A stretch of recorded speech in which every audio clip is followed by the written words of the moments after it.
Movie के starting में हमें 10 साल की बच्ची को दिखाया जाता है जिसका नाम सोफी होता है। इसके पेरेंट्स की डेथ हो गई थी, इसीलिए यह एक अजाइलम में रहती थी। सोफी को रातों में नींद नहीं आती थी क्योंकि उसे एक बीमारी थी नींद न आने की। सभी बच्चों की तरह उसके भी जहन में एक डर था कि कोई किडनैप करने वाला बाबा है जो बच्चों को रात में अपने साथ ले जाता है और उन्हें मारकर खा जाता है। वो बाहर की तरफ देखती है जहाँ कुछ बिल्लियां कूड़ेदान को गिरा देती हैं। उसी समय एक विशालकाय हाथ डस्टबिन को उठाकर उसकी सही जगह पर रख देता है। असल में वो एक जायंट था। जायंट सोफी को देख लेता है और सोफी भी उसे देख चुकी थी। सोफी डरकर अपने बेड पर चली जाती है, लेकिन जायंट अपना हाथ खिड़की में डालकर उसे अपने साथ ले जाता है। सभी जायंट्स उन्हीं को उठाते थे जो उन्हें देख लेते थे। अब हम देखते हैं जायंट एक दूसरी दुनिया में चला गया है सोफी को लेकर, जायंट की दुनिया में। सोफी देखती है सभी चीजें जायंट की तरह बड़ी थी। वह जायंट उसे बताता है तुम यहाँ से भाग नहीं सकती। असल में वह नोटिस करती है वह एक बूढ़ा जायंट है। वह सोफी को एक पैन में रखकर कहता है मुझे भूख लगी है। यह सुनकर सोफी काफी डर जाती है। वो सोचती है शायद जायंट हमें ही खाने वाला है। तभी बाहर कुछ आवाजें सुनाई देती हैं। सोफी पूछती है क्या और भी जायंट्स हैं? बूढ़ा जायंट बताता है हाँ, वे सभी नरभक्षी जायंट्स हैं जो इंसानों को कच्चा ही खा जाते हैं। सोफी सहमी हुई जायंट से कहती है क्या आप भी मुझे खा लेंगे? वो कहता है मैं एक वेजिटेरियन जायंट हूँ, मैं इंसानों को नहीं खाता। इसके बाद सोफी बूढ़े जायंट से पूछती है अगर आप इंसानों को नहीं खाते तो आपने मुझे यहाँ क्यों लाया? तब बूढ़ा जायंट कहता है तुमने मुझे देख लिया था इसीलिए मुझे लाना पड़ा, क्योंकि अगर इंसानों को हमारे बारे में पता चल जाएगा तो वे सभी जायंट्स को खत्म कर देंगे, इसलिए तुम्हें पूरा जीवन यहीं बिताना पड़ेगा। यदि गलती से भी तुम बाहर निकलने की कोशिश की तो उन जायंट्स से नहीं बच पाओगी। इतना कहकर सोफी को एक बोट पर रख देता है रेस्ट करने के लिए, लेकिन सोफी को तो नींद नहीं आती थी। वो देखती है बूढ़ा जायंट एक बैग से चमकती हुई बोतल से निकालता है। सोफी पूछती है उन बोतल्स में क्या है? इसके बाद वह जायंट बताता है इसमें ड्रीम्स हैं। सोफी को नींद तो आती नहीं थी, जिस पर वो कहती है ये मेरे किसी काम का नहीं है। अब हम देखते हैं सोफी जो किताब पढ़ती थी उसे बूढ़ा जायंट उन कहानियों को पढ़ने लगता है, जिसे सुनते सुनते सोफी को नींद आ जाती है। जब उसकी आंख खुलती है तो वह देखती है बूढ़ा जायंट सोया हुआ था, इसलिए सोफी वहाँ से भाग जाती है। वो जैसे ही बाहर निकलती है उसे एक काफी बड़ा जायंट पकड़ लेता है और कुछ बोलने से पहले ही सोफी को निगल जाता है। तभी सोफी की नींद खुलती है। दरअसल वो एक ड्रीम देख रही थी। वो बूढ़े जायंट से कहती है मुझे तो नींद आती नहीं थी, ये सब आपने ही किया ना? जिस पर जायंट बताता है हाँ, ऐसा करना पड़ा। मैंने ही इस बोतल के ड्रीम्स को तुम्हारे अंदर भेजा था ताकि तुम्हें पता तो चले तुम्हारे लिए बाहर कितना खतरा है। वो बताता है वे जायंट्स मेरे मुकाबले काफी बड़े हैं और ताकतवर भी, मैं उनके आगे कुछ भी नहीं हूँ। तभी इनकी बातें सुनकर एक काफी बड़ा जायंट अंदर आने लगता है। सोफी बोतल के पीछे जाकर छुप जाती है। वो जायंट अंदर आकर बूढ़े जायंट से कहता है बोने तू किससे बात कर रहा था? क्योंकि सभी जायंट से वह छोटा था इसलिए सभी बोना बुलाते थे। वो कहता है मैं किसी से बात नहीं कर रहा था। इतने में उस बड़े जायंट को इंसानी खुशबू आने लगती है तो वह हर जगह देखने लगता है। सोफी उस वेजिटेबल में जाकर छिप जाती है, जिसे वो बड़ा जायंट उस वेजिटेबल को उठाकर खाने लगता है। पर बूढ़ा जायंट कहता है तुम तो वेजिटेबल्स नहीं खाते। वो कहता है हाँ, मैं ये कैसे भूल सकता हूँ। उसकी बात सुनकर उस सब्जी को फेंक देता है और सोफी की जान बचती है और वहाँ से चला जाता है वो। इसके बाद हम देखते हैं वो बूढ़ा जायंट कहीं जाने वाला था, जिस पर सोफी पूछती है आप कहाँ जा रहे हो? वो कहता है मैं तुम्हें नहीं बता सकता, लेकिन सोफी के काफी फोर्स करने पर बूढ़ा जायंट बता ही देता है कि मैं ड्रीम्स पकड़ने जा रहा हूँ, तुम यहीं रहो, क्योंकि अगर तुम मेरे साथ चलोगी और किसी सोए हुए जायंट ने तुम्हें देख लिया तो बहुत बुरा हो सकता है। जिस पर सोफी कहती है मुझे भी अपने साथ ले चलिए प्लीज। वो जाने के लिए बूढ़े जायंट को कन्विंस कर ही लेती है।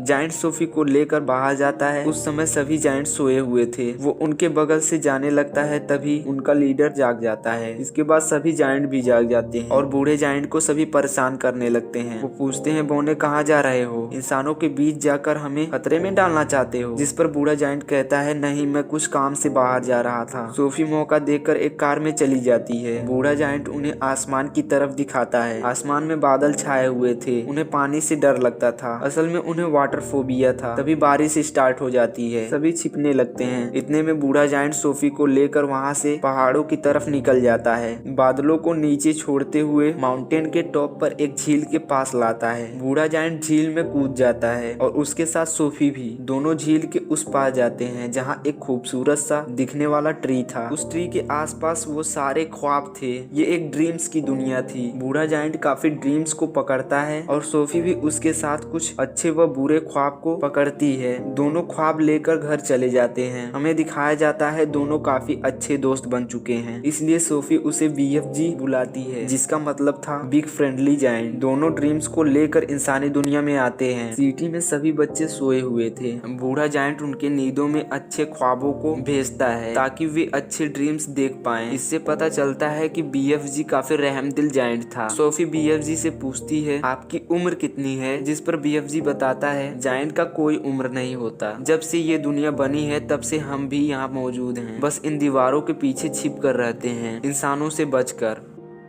तभी BFG की नजर सोफी पर जाती है। वो पूछता है तुम्हारा ब्लैंकेट कहाँ है। दरअसल उसकी ब्लैंकेट उन जायंट्स के बीच छूट गई थी, इसलिए BFG कहता है अब तुम मेरे साथ नहीं चल सकती, क्योंकि उन जायंट्स को पता चल गया होगा कि मेरे साथ एक इंसान भी रहता है। इसके बाद वह एक और बात बताता है कि बहुत साल पहले मुझे एक बच्ची ने देख लिया था, इसलिए उसे जायंट की दुनिया में ले जाना पड़ा। वो मेरी काफी अच्छी दोस्त बन गई थी तुम्हारी तरह। उसने ही मुझे पढ़ना सिखाया था। मैं उसे उसकी दुनिया में वापस लाता, लेकिन ऐसा नहीं हो पाया और मैं नहीं चाहता कि तुम्हारे साथ भी ऐसा हो। वो वहाँ से जाने लगता है। सोफी उसके साथ जाने के लिए जिद करती है, लेकिन BFG बिना कुछ बोले वहाँ से चला जाता है। सोफी एजाइलम के छत से जाकर कूद जाती है। वो जानती थी कि BFG उसे बचा लेगा और ऐसा ही होता है। BFG न चाहते हुए भी सोफी को अपने साथ ले जाता है जायंट्स की दुनिया में। उन जायंट्स को पता चल चुका था, वे सारे इन्हीं का वेट कर रहे थे, इसलिए सभी BFG से पूछते हैं वो इंसान कहाँ है, जल्दी बताओ। उनका लीडर उस लड़की के ब्लैंकेट को सूंघकर सोफी को ढूंढने लगता है और सारा सामान तहस नहस कर देता है। तभी BFG मौका पाकर उस ब्लैंकेट को जला देते हैं, जिससे वो खुशबू आ रही थी। BFG उन सभी को जाने को कहता है। अब हमें इंसानी दुनिया में प्रिंसेस को दिखाया जाता है, जो जायंट्स का डरावना सपना देखती है, जिसमें सोफी भी थी। ऐसा ड्रीम सोफी के कहने पर BFG ने प्रिंसेस के सपने में डाला था। उस ड्रीम में सिटी के सभी बच्चों को वो जायंट्स खा रहे थे। प्रिंसेस की केयर टेकर न्यूज़पेपर देखती है। वो बताती है बहुत सारे बच्चे अपने घरों से कल लापता हो गए थे। कुछ समय बाद प्रिंसेस पर्दे हटाने को कहती है। वहाँ सोफी मौजूद थी। सोफी ने यह सब ड्रीम में पहले ही डलवा दिया था। सोफी प्रिंसेस को कहती है आप मुझसे वादा करें कि BFG को कुछ करेंगी नहीं, उन्हें कोई नुकसान नहीं पहुँचाएंगी। वो प्रॉमिस करती है। अब BFG वहाँ आकर प्रिंसेस के आगे झुक जाता है।